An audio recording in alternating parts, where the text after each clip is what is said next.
Fase perubahan dapat meliputi 3 fase. Yang pertama, fase transisi. Yang kedua, fase penyesuaian. Dan ketiga, fase stabilitas. Fase transisi.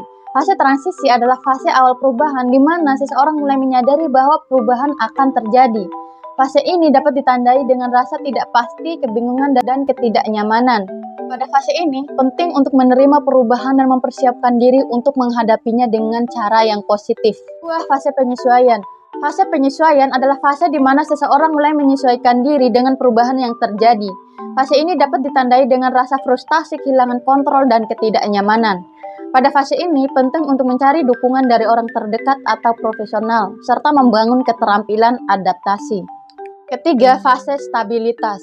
Fase stabilitas adalah fase di mana seseorang mulai merasa nyaman dengan perubahan dan memperoleh stabilitas kembali dalam kehidupannya. Pada fase ini, penting untuk mempertahankan perubahan dan terus mencari cara untuk bertumbuh dan berkembang.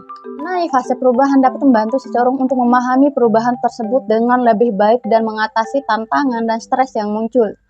Hal ini dapat dilakukan dengan mencari informasi tentang fase perubahan, mengembangkan keterampilan adaptasi, serta mencari dukungan dari orang terdekat atau profesional. Memahami fase perubahan juga dapat membantu seseorang untuk melihat perubahan sebagai kesempatan untuk bertumbuh dan berkembang sebagai individu.